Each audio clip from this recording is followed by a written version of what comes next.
Total uncertainty in the final result.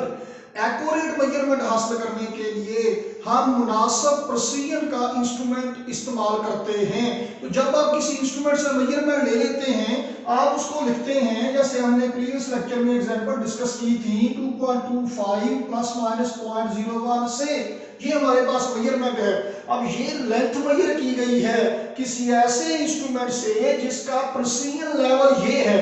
ये instrument का least count था, लेकिन अब जब ये प्लस माइनस करके लिखा गया, अब ये एब्सोल्यूट अनसर्टेनिटी है, अब ये प्रिसीजन लेवल है इस मेजरमेंट में। अब ये प्रिसीजन लेवल, ये एब्सोल्यूट अनसर्टेनिटी कैसे आई है, ये एक अलग बहस है और इसको हम पिछले लेक्चर में डिस्कस कर चुके हैं कि अगर तो आपको इंस्ट्रूमेंट डायरेक्ट मेजरमेंट दे, इंस्ट्रूमेंट ने आपको ये रीडिंग दी है, फिर उसका लीस्ट काउंट ही एब्सोल्यूट अनसर्टेनिटी बनेगा। अगर इंस्ट्रूमेंट से मेजरमेंट लेके उसको किसी तरह से प्रोसीड करके किसी फार्मूले से गुजार के आपने जवाब निकाला है, तो फिर उसका लीस्ट काउंट एब्सोल्यूट अनसर्टेनिटी नहीं बनेगा, फिर एब्सोल्यूट अनसर्टेनिटी के लिए भी कोई फार्मूला होगा।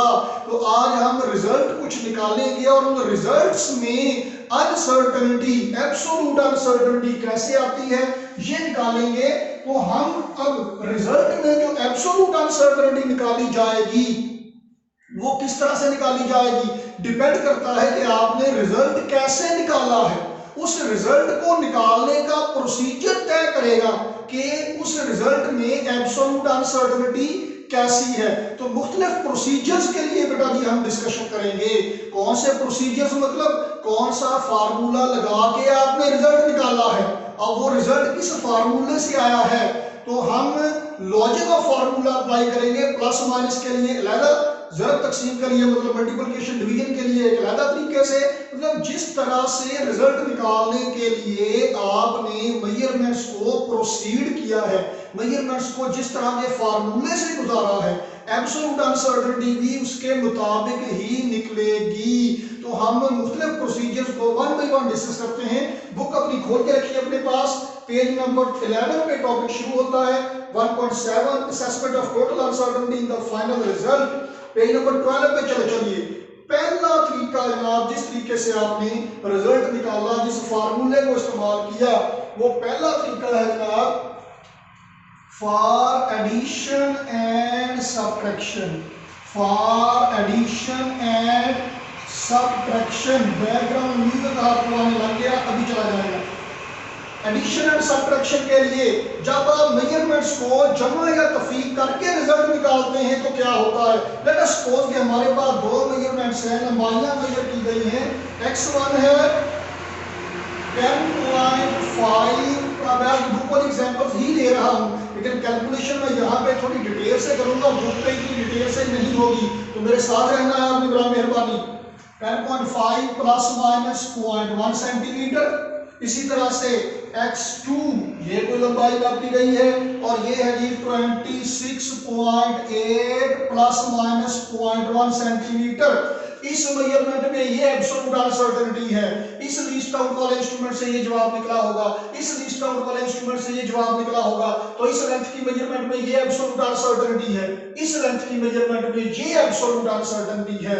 अब ये मेजरमेंट हमने ली है, ये मेजरमेंट हमने ली है किसी इंस्ट्रूमेंट से, मीटर रॉड से, तो हमें इनका डिफरेंस मालूम करना है। x is equal to x2 minus x1, और ये तो है चौथी पांचवी जमात का सवाल होगा।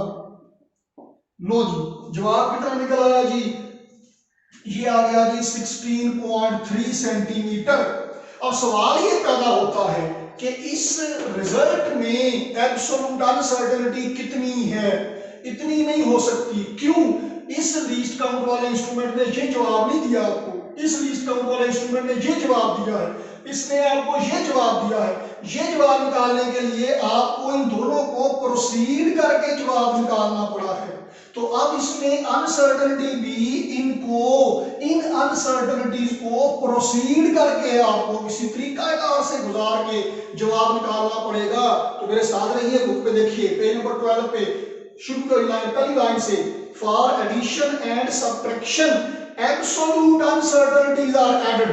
एडिशन एंड सब्ट्रैक्शन के लिए, जमा या तफरीक के लिए, क्योंकि इनकी सेंस एक ही होती है, तो जमा या तफरीक के लिए क्या करना है, एब्सोल्यूट अनसर्टेनिटीज को जमा कर देना है। इस एब्सोल्यूट अनसर्टेनिटी को, इस एब्सोल्यूट अनसर्टेनिटी को जमा कीजिए, क्या बनेगा जी, 0.1 सेंटीमीटर बेटा बन जाएगा। यूनिट दोनों के सेम है, प्लस माइनस करके लिखा जाएगा। क्यों, अब इसमें एब्सोल्यूट अनसर्टेनिटी ये है, देखिए जी हुआ ये, इसमें ये एब्सोल्यूट अनसर्टेनिटी थी, इसमें ये एब्सोल्यूट अनसर्टेनिटी थी। जब आपने जवाब निकाला किसी फार्मूले से, तो जो रिजल्ट है वो जो अनसर्टेनिटीज हैं, इस प्रोसीजर का शक, प्रोसीजर की एब्सोल्यूट अनसर्टेनिटी, प्रोसीजर की अनसर्टेनिटी भी इसमें शामिल होके ये रिजल्ट बना है। तो अब ये बन गई है मेजरमेंट और ये इसमें एब्सोल्यूट अनसर्टेनिटी। तो यहाँ पे आप बेटा देखिए कि absolute uncertainty is not a least count of instrument. Absolute uncertainty का लीस्ट काउंट होना जरूरी नहीं है। हो सकता है कि लीस्ट काउंट ही एब्सोल्यूट अनसर्टेनिटी हो सकता है लीस्ट काउंट एब्सोल्यूट अनसर्टेनिटी ना हो, या किसी फार्मूले से आया हो। जमा तफरीक के लिए तरीकाकार नहायत आसान है, इसमें कोई मसला नहीं है, सिंपल सा काम है। असल काम अभी तो पार्टी शुरू हुई है, असल काम अभी शुरू होने वाला है। दूसरा तरीका देखिए जी, ये मैं अरेंज करने वाला हूं, मेरे साथ रहिएगा। दूसरा तरीका क्या है जी, फॉर मल्टीप्लिकेशन एंड डिवीजन। आपकी सूरत के लिए मैं एग्जांपल बुक वाली ही रखूंगा, लेकिन क्वेश्चन किसी भी तरह से आ सकता है, और खास तौर पे आपने प्रैक्टिस जो करना है वो इस तरह से करना है कि आपको तरीके की समझ लग जाए। फार्मूला एग्जाम में अगर ये सवाल आ जाए, बेहतर यही होता है कि आप वैल्यूज बुक वाली याद रखें। अगर ना भी याद हो, फार्मूला कोई और भी लगा लें, यहाँ पे ओहम्स लॉ V = IR भी हम लगाने लगे हैं, आप F = MA भी लगा सकते हैं। आप तरीकाकार जो फार्मूला जो मर्जी इस्तेमाल करें, लेकिन मेथोडोलॉजी यही रखेंगे, सेंस यही रखेंगे, बाकी कोई मसला नहीं है। वैल्यूज आप अपनी मर्जी से रख सकते हैं, बस वैल्यूज में थोड़ी सेंस इस्तेमाल करनी है, वो भी हम डिस्कस करते हैं। तो अगर आपने जवाब निकाला हो मल्टीप्लिकेशन और डिवीजन के जरिए, ज़रब तकसीम करके अगर आपने जवाब निकाला हो, तो क्या करना है, देखिए जरा पेज नंबर 12 पे बुक पे, for multiplication and division percentage uncertainties are added. अगर जवाब निकला है ज़रब तकसीम करके, तो फिर फाइनल में रिजल्ट में अनसर्टेनिटी कैसे मालूम की जाएगी, परसेंटेज अनसर्टेनिटीज को जमा किया जाएगा। कैसे, आइए देखते हैं, प्रोसीजर देखिएगा। फॉर एग्जांपल हमारे पास पोटेंशियल डिफरेंस मेजर किया गया, वोल्ट मीटर से 5.2 वोल्ट मेजर किए गए, और एब्सोल्यूट अनसर्टेनिटी मतलब इंस्ट्रूमेंट का लीस्ट काउंट है 0.1 वोल्ट, और इसी तरह से करंट मेजर किया गया बेटा एमीटर से, और ये है जी 0.84 प्लस माइनस 0.05 एम्पेयर। कहा गया कि रेजिस्टेंस मेजर कीजिए, तो पहले तो हम रेजिस्टेंस मेजर करते हैं, बाकी काम बाद में करते हैं। R = V/I ओहम लॉ से, तो बेटा V क्या है यहाँ पे 5.2 वोल्ट, I क्या है 0.84 एम्पेयर। तो जवाब कितना आएगा जी, दोनों को डिवाइड करके ये आ गया जी 6.19 वोल्ट पर एम्पेयर, यानी कि ओहम में जवाब आ गया। अब आप पहली बात तो यहाँ पे ये देखिए कि हमने सिग्निफिकेंट फिगर वाले टॉपिक में ये बात कही थी कि मल्टीप्लाई या डिवाइड करते हुए रिजल्ट में उतने सिग्निफिकेंट फिगर रखना है जितने रकमों में सबसे कम है। इसमें 2 है, लेफ्ट वाला 0 सिग्निफिकेंट नहीं है, इसमें भी 2 है, तो रिजल्ट में तो अभी 3 आ गए, 2 करना है, एक्स्ट्रा को राउंड ऑफ कर दीजिए, तो 6.19 को राउंड ऑफ करेंगे। रेजिस्टेंस तो हमने निकाल ली है, लो जी ये काम तो हो गया। अब क्या काम रह गया, काम ये रह गया कि रेजिस्टेंस की मेजरमेंट में अनसर्टेनिटी कितनी है ये मालूम कीजिए। तो उसके लिए देखिए कि हमने रेजिस्टेंस मेजर करने के लिए क्या तरीका इख्तियार किया, हमने मेजरमेंट्स को डिवाइड किया, मेजरमेंट्स को क्या किया, डिवाइड किया। और हमारे पास अब रूल क्या कहता है कि for multiplication and division percentage uncertainties are added in measurements में। जो वोल्ट और करंट की मेजरमेंट हमारे पास है, इनमें परसेंटेज अनसर्टेनिटीज लें और परसेंटेज अनसर्टेनिटीज को ऐड कर दें। परसेंटेज अनसर्टेनिटीज को क्या करें, ऐड कर देते हैं। तो जनाब हम पहले तो परसेंटेज अनसर्टेनिटीज मालूम करें। आपने इस तरीके से लिखना है जैसे मैं कर रहा हूं, percentage uncertainty in the measurement of potential difference. यानी परसेंटेज अनसर्टेनिटी का फार्मूला हमारे पास मौजूद है। क्या होता है वो, absolute uncertainty divided by measurement multiplied by 100। तो ये बेटा ये जवाब आ जाएगा बिल्कुल एग्जैक्ट 1.9%। काटा वादा करके आप ग्रुप में 2% किया, सिंपलिसिटी के लिए हम ऐसे कर लेते हैं। तो जनाब परसेंटेज अनसर्टेनिटी पोटेंशियल डिफरेंस के लिए आ गई। अब जनाब ये आ गई परसेंटेज अनसर्टेनिटी करंट में मालूम कीजिए। ऐसे ही absolute uncertainty divided by multiplied by. तो जनाब ये आ जाएगा जी 5.9%। तो इसको राउंड ऑफ करके नियरली 6% आ गया जी। तो जनाब परसेंटेज अनसर्टेनिटी निकल आई है मेजरमेंट्स में। तो क्या करें, फॉर मल्टीप्लिकेशन और division percentage uncertainties are added. Percentage uncertainties को जमा कीजिए। जब आप इन परसेंटेज अनसर्टेनिटी को जमा करेंगे तो क्या बनेगी, ये रिजल्ट में परसेंटेज अनसर्टेनिटी बन जाएगी, यानी कि percentage uncertainty in the measurement of resistance. क्या करेंगे जी, ऐड करेंगे 2% प्लस 6%, ये होगी बेटा 8%। तो रिजल्ट में परसेंटेज अनसर्टेनिटी निकल आई, लेकिन स्टेटमेंट में हमें दी हुई है एब्सोल्यूट अनसर्टेनिटीज। हमने एब्सोल्यूट अनसर्टेनिटी निकालना है। देखिए जी यहाँ पे इस तरीका कार एब्सोल्यूट अनसर्टेनिटी आपको दी हुई थी, आपने परसेंटेज निकाली। अब उल्टा काम करना है। वैसे तो अल्हम्दुलिल्लाह हम बहुत सारे उल्टे काम करते हैं सारा दिन रात में, कौन को यही काम है, लेकिन अब पहले से उल्टा काम करना है कि परसेंटेज अनसर्टेनिटी को कन्वर्ट करना है किसमें, एब्सोल्यूट अनसर्टेनिटी में। तो मैं एक दफा फॉर्मूला लिख के कर देता हूं, फिर ऐसे हम कर लिया करेंगे। Percentage uncertainty is equal to क्या होती है, absolute uncertainty divided by measurement into 100। लो जी, परसेंटेज अनसर्टेनिटी कितनी है, 8 इक्वल टू एब्सोल्यूट अनसर्टेनिटी, ये हमने बेटा मालूम करना है।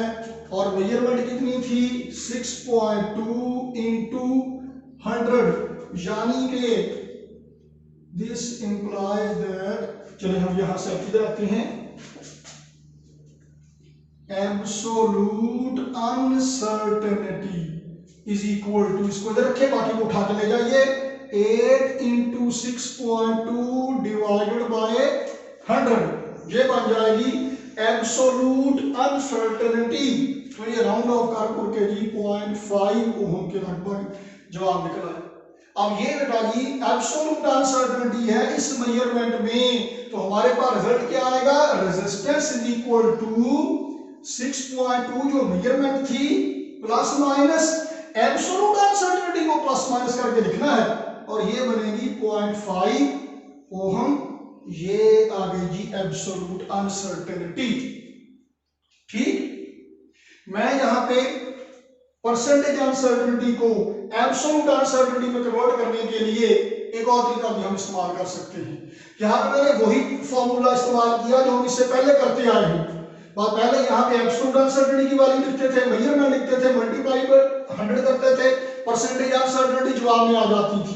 अब हमने क्या किया, परसेंटेज वैल्यू लिखी और एब्सोल्यूट यहाँ से निकाल ली है। दूसरा तरीका वो भी आसान ही है, यहाँ पे मैं करता हूँ काम।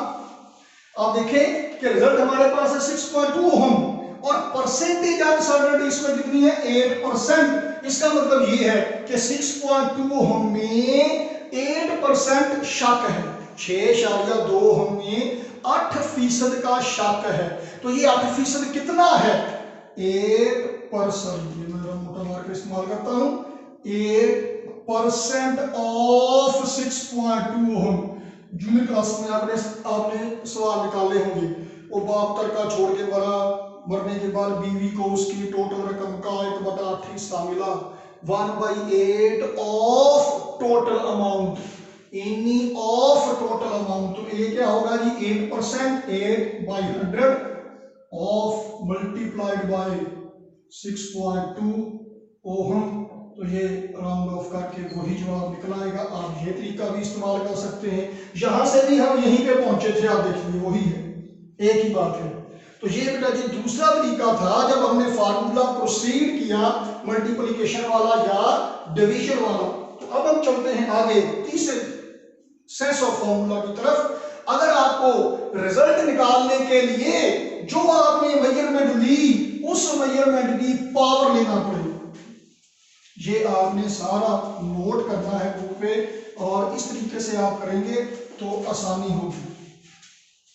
तो जनाब अगर फाइनल रिजल्ट निकालने के लिए आपको पावर लेना पड़े, पावर का मतलब अंडर रूट भी हो सकता है, power 2, power -2, power 1/2, power 3/4, square, cube. तो अगर आपको पावर लेना पड़े तो तीसरा क्या है जी, for power factor, for power factor.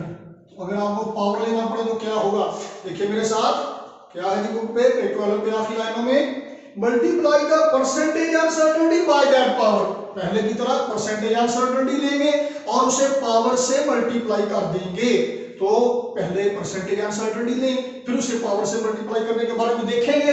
तो एग्जांपल लेते हैं जी, हमें कहा गया कि स्फीयर का वॉल्यूम मेजर कीजिए और रेडियस की मेजरमेंट हमें दी हुई है। स्फीयर का रेडियस कितना है जी 2.25 ± 0.01 सेंटीमीटर, ये हमें मेजरमेंट दी हुई है। वॉल्यूम मेजर करना है, चलिए पहले ये काम तो करें ना। तो volume is equal to, sphere का वॉल्यूम का बेटा फॉर्मूला होता है 4/3 पाई आर क्यूब, 4/3 इंटू 3.14, हम सेंटीमीटर में ही रीडिंग ले लेते हैं। जवाब भी वॉल्यूम है क्यूबिक सेंटीमीटर में आ जाएगा, इसका क्यूब। तो बेटा जी ये कैलकुलेशन करके जवाब निकल आएगा 47.689 क्यूबिक सेंटीमीटर। हाँ जी, तो अब पहले नंबर पे जो हम इसमें सिग्निफिकेंट फिगर्स के लिहाज से रिलायबिलिटी तय कर रहे हैं इसकी, कैसे रिजल्ट में उतने सिग्निफिकेंट फिगर रखें जितने रकमों में सबसे कम है। इसमें कितने सिग्निफिकेंट फिगर्स हैं जी 3, इसमें 3, ये शायद 1 हो। क्या ये बात ठीक है? नहीं, क्यों नहीं? सिग्निफिकेंट फिगर हमें मेजरमेंट की रिलायबिलिटी के बारे में इंफॉर्मेशन प्रोवाइड करते हैं। इसका मतलब ये सॉरी, इसका मतलब ये है कि आपको रकम के एतबार का पता चलता है। एतबार का सवाल वहां पे उठता है जहां पे कोई शक हो, जिस पे यकीन हो, उसके लिए ये कभी नहीं कहा जाता कि मुझे तुम पे एतबार है या नहीं है या क्या है। जब आप किसी को कहते हैं कि मुझे तुम पे एतबार है, इसका मतलब यही होता है कि कोई शक का आंसर बीच में शामिल है।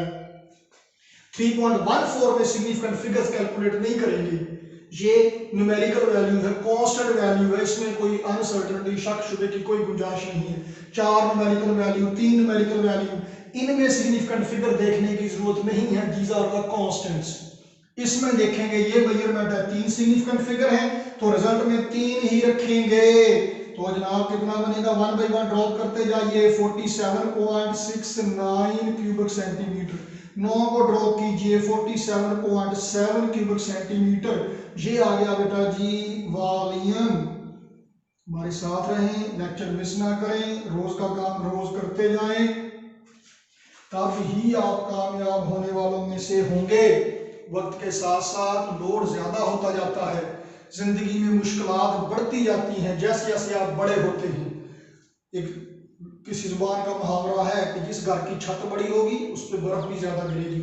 आप जैसे जैसे बड़े होते जाते हैं, जिम्मेदारियां ज्यादा होती जाती हैं, तो उनसे मुबरद आजमा होने के लिए, उनको मीट करने के लिए आपको अपनी स्किल भी बढ़ाना पड़ती है, सीखना पड़ता है आपको। वॉल्यूम निकल आया जी, तो ब्रेक के बाद वापस आ रहे हैं। तो जनाब वॉल्यूम निकल आया, अब इस वॉल्यूम में अनसर्टेनिटी मालूम कीजिए। पहले देखेंगे कि वॉल्यूम निकालने के लिए हमने क्या किया, जो मेजरमेंट ली थी उसकी पावर ली गई, उसका क्यूब लिया गया। मेजरमेंट की पावर ली गई तो तो क्या करें, multiply percentage uncertainty by that power.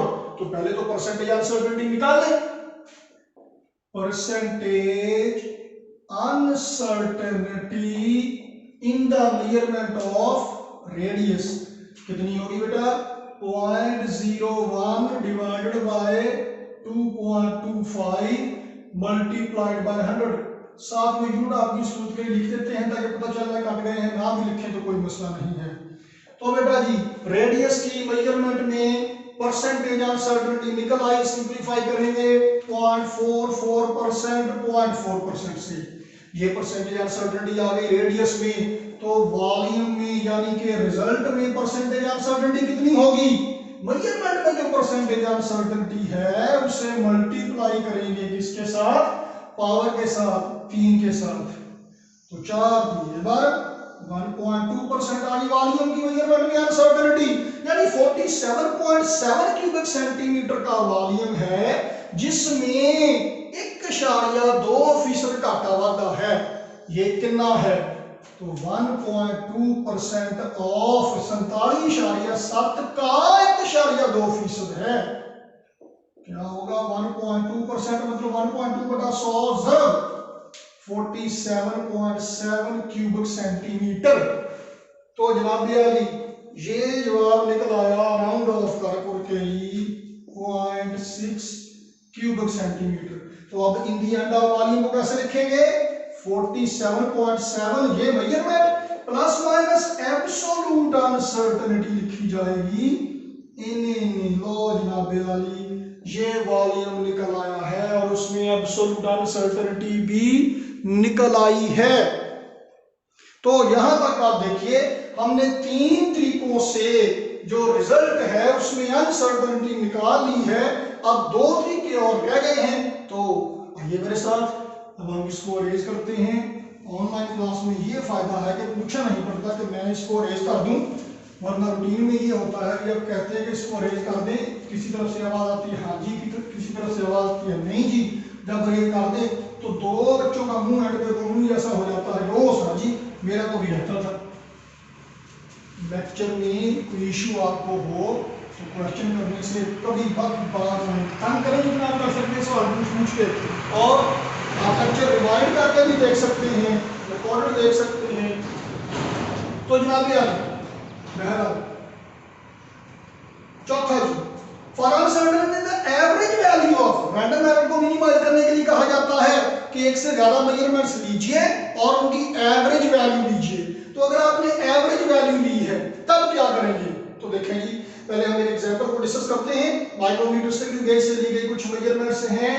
ये है जनाब, चलिए पहले मैं हेडिंग दे दूं, for average of many values.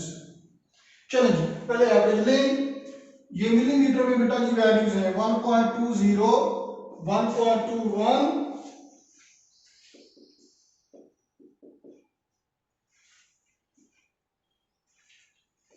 1.22, 1.21, ठीक है जी। ये मिलीमीटर में है 1.20, 1.21, तीसरी, चौथी, पांचवी, छठी मेजरमेंट। आपने एवरेज लेना है तो पहले तो एवरेज लीजिए, बाकी काम तो बाद में होगा। एवरेज कैसे लेंगे, इन सबको जमा कीजिए, नंबर ऑफ वैल्यूज पे डिवाइड कर दीजिए, 6 वैल्यूज हैं। ये आ गया बेटा जी 1.21 मिलीमीटर। इस एवरेज वैल्यू में देखिए इसकी मेजरमेंट में अनसर्टेनिटी कितनी है 0.01 मिलीमीटर, इसमें कितनी है 0.01 मिलीमीटर, इसमें कितनी है 0.01 मिलीमीटर, इसमें कितनी है 0.01 मिलीमीटर, इसमें और इसमें भी इतनी ही है। तो जब आपने एवरेज ली तो इस प्रोसीजर की अनसर्टेनिटी भी शामिल होगी। तो वो कितनी बनेगी, लड़ा के अब टोटल अनसर्टेनिटी रिजल्ट में कितनी होगी। बुक पे देखिए पेज नंबर 13 पे मेरे साथ साथ आइएगा। पहला स्टेप क्या है, find the average of values. Average मालूम कीजिए वैल्यूज की, तो ये हमने मालूम कर ली है। अब क्या कीजिए, find deviation of each measured value from the average value. Find deviation, deviation का मतलब क्या होता है, हटाओ। एक लफ्ज हम इस्तेमाल करते हैं डिफरेंस, माइनस कर देना, फर्क माइनस कर देना। डेविएशन भी फर्क है लेकिन किसी और सेंस में। देखिए 5 माइनस 3 जवाब आएगा 2, 3 माइनस 5 जवाब आएगा -2। लेकिन जब हमसे पूछा जाएगा कि 5 और 3 या 3 और 5 की डेविएशन कितनी है, इनके दरमियान 2 का फर्क है, चाहे प्लस का चाहे माइनस का, ये फर्क इधर को भी हो सकता है, इधर को भी हो सकता है। डेविएशन का मतलब है यहां से फासला, यहां से कितना फर्क है, इधर को या इधर को। डेविएशन में साथ में साइन नहीं आता। करना क्या है, find deviation of each measured value, हर एक वैल्यू जो मेजर की गई है एवरेज वैल्यू से उसका फर्क मालूम कीजिए, डेविएशन हटाओ मालूम कीजिए, कितनी दूर है ये हर एक मेजर की जाने वाली वैल्यू एवरेज वैल्यू से कितनी दूर है। पहली वैल्यू देखते हैं कितनी दूर है। तो जनाब 1.20 यहाँ पे 1.20 और 1.21 कितने दूर है एक दूसरे से, 0.01। 1.21 कितने दूर है, 0.00। सिर्फ 0 भी लिख सकते हैं, लेकिन बेहतर यह है जिन्हें डेसिमल प्लेस तक है उन्हें ताकि लिखा जाए, ज़्यादा बेहतर रहता है। 1.23 1.21 कितने दूर है, 0.02 दूर है। 1.21 1.19 कितने दूर हैं, 0.02 डेविएशन है। 1.21 1.22 0.01 की डेविएशन है। 1.21 1.21 लो जी ये 0.00 हो गई।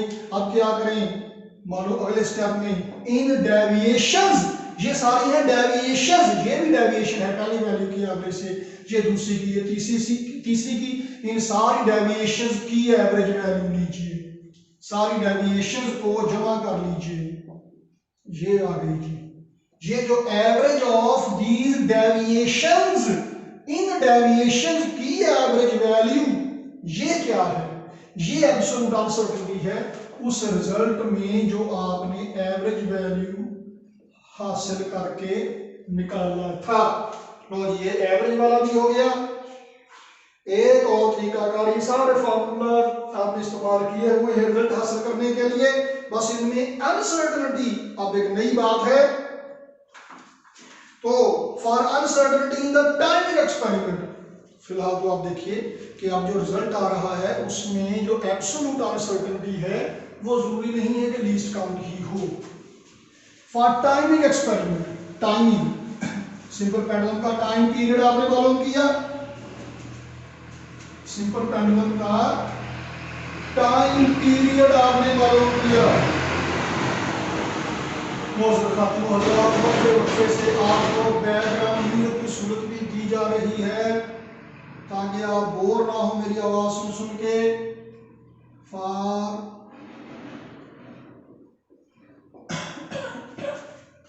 Uncertainty in the timing experiment, देखिए जी सिंपल पैटर्न का टाइम पीरियड मेजर करते हैं। टाइम पीरियड क्या होता है, time required to complete one vibration या वन ऑसिलेशन, ये कहलाता है टाइम पीरियड। तो एक वाइब्रेशन के लिए टाइम नोट करना 1 सेकंड या 2 सेकंड तो होता है टाइम पीरियड।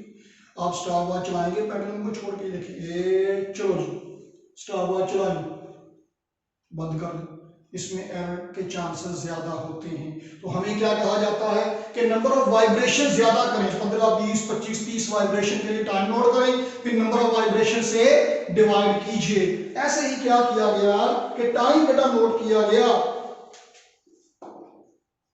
एग्जांपल है कि टाइम फॉर 30 वाइब्रेशंस, 30 वाइब्रेशन के लिए टाइम नोट किया गया है और ये निकला जी 54.6 सेकंड। देखिए इसे लिखा जाएगा स्मॉल टी से, ये कोई भी टाइम हो सकता है। कितना है बुक वाला वैल्यू में देख लिखता हूँ 54.6 सेकंड। सेकंड के लिए एस होता है, सेकंड में SEC अक्सर लिखा करता हूँ क्योंकि ऐसा ना हो कि सिर्फ एस लिखा जाए और देखने वाले को लगेगा पता नहीं 5 है, तो कंफ्यूजन से बचने के लिए है स्टूडेंट्स के लिए, वैसे वो एस ही होता है। तो 54.6 सेकंड टाइम है फॉर 30 वाइब्रेशन, तो इसको बेटा लिखा जाएगा कि small t is equal to 54.6 plus minus, ये किसी ऐसी स्टार वॉच से लिया गया है जिसका लीस्ट काउंट 1 डेसिमल प्लेस तक है, 0.1 सेकंड तक है, तो ये तो लिखा जाएगा एब्सोल्यूट अनसर्टेनिटी ऐसे। इस लीस्ट काउंट वाले इंस्ट्रूमेंट ने ये मेजरमेंट आपको दी है लेकिन हमने ये तो नहीं मालूम करना, हमने तो मालूम करना है टाइम पीरियड। तो टाइम पीरियड क्या होता है? टाइम फॉर वन वाइब्रेशन, एक वाइब्रेशन के लिए टाइम कितना है? Capital T. तो इसे क्या कहेंगे? नंबर ऑफ वाइब्रेशन से डिवाइड कर दीजिए, 54.6 सेकंड डिवाइडेड बाय 30, 1.82 सेकंड आ गया बेटा टाइम पीरियड। अब ऐसे नहीं लिख सकते कि 1.82 plus minus 1.82 plus minus 0.1 second नहीं लिख सकते। क्यों नहीं लिख सकते? इसलिए कि इस लीस्ट टर्म के साथ ये मेजरमेंट नहीं आई, इसके साथ तो ये आई थी। 54.6 में एब्सोल्यूट अनसर्टेनिटी ये है, इसको निकालने के लिए आपने फार्मूला इस्तेमाल किया, तो इसमें एब्सोल्यूट अनसर्टेनिटी निकालने के लिए भी फार्मूला इस्तेमाल करेंगे। तो टाइमिंग एक्सपेरिमेंट में एब्सोल्यूट अनसर्टेनिटी का फार्मूला क्या होगा? नोट कर लीजिए, काम आने वाला है जिंदगी में।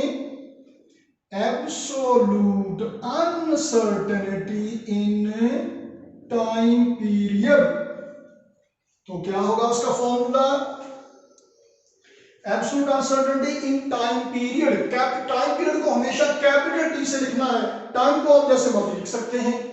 Least count of instrument, absolute uncertainty आपने मालूम करना है। Least count of instrument stopwatch divided by number of vibrations. देखें, एब्सोल्यूट अनसर्टेनिटी जितनी कम होगी प्रेसिजन उतनी ज्यादा होगी। और एब्सोल्यूट अनसर्टेनिटी कम कब होगी? जब डिनोमिनेटर वाली वैल्यू नंबर ऑफ वाइब्रेशन ज्यादा होंगी। आप 30 की बजाय 100 वाइब्रेशन निकालिए, 100 पहले 100 वाइब्रेशन निकालें, उसके लिए टाइम, फिर 100 पे डिवाइड करके time period. Number of vibration जितनी ज्यादा करते जाएंगे एब्सोल्यूट अनसर्टेनिटी उतनी कम होती जाएगी, यानी प्रेसिजन उतनी ही ज्यादा होती जाएगी। मुअज़्ज़ज़ ख़वातीन हज़रात, 1 सेकंड लीस्ट काउंट है, नंबर ऑफ वाइब्रेशन है 30। कैलकुलेशन करके जवाब आ गया, अगर मुझे सही याद है तो 0.00 सॉरी देखा वही गल हुई 0.003 सेकंड। ये आ गई absolute uncertainty in the time period. तो बेटा अब टाइम पीरियड को क्या लिखेंगे? 1.82 प्लस माइनस 0.003 सेकंड। लो जनाब निकल आया जी। तो जनाब मुख्तलिफ फॉर्मूलाज लगा के रिजल्ट निकाला गया और उन रिजल्ट्स में एब्सोल्यूट अनसर्टेनिटी कैलकुलेट करने के लिए हमने तरीकाकार प्रोसीजर कौन से इस्तेमाल करने हैं ये निकाला गया। तो हमें अब एब्सोल्यूट अनसर्टेनिटी को परसेंटेज अनसर्टेनिटी में और परसेंटेज अनसर्टेनिटी को एब्सोल्यूट अनसर्टेनिटी में कन्वर्ट करना भी हमें आ गया है। तो लेक्चर के मुतालिक कोई क्वेश्चन हो, do not hesitate to ask me at any platform. इस वीडियो के नीचे कमेंट कीजिए, क्वेश्चन कीजिए। मेरा नंबर शुरू में आखिर में यहाँ पे लिखा हुआ है, वहां से देख के जो पूछिए। कोई इशू हो, लेकिन मेहनत पे कोई कंप्रोमाइज बेटा नहीं होना चाहिए। किसी भी काम को सीखने के लिए आपके पास एक ही हथियार है, वो है मेहनत। मेहनत कीजिए। वो एक मारूफ सूफी शायर का कहना है कि तुरया तुरया जा फरीदा, कर्मा दा खटिया खा फरीदा, जे कोई बख्शिया मिल गया तो तू नहीं बख्शिया जा फरीदा। आप काम करेंगे, आपके काम को बेहतर करने के लिए, आपके रास्ते की रुकावटें दूर करने के लिए मैं यहाँ पे हूँ। Thank you very much for joining us. मिलते हैं अगली एपिसोड में इस चैप्टर के आखिरी टॉपिक के साथ। Thank you.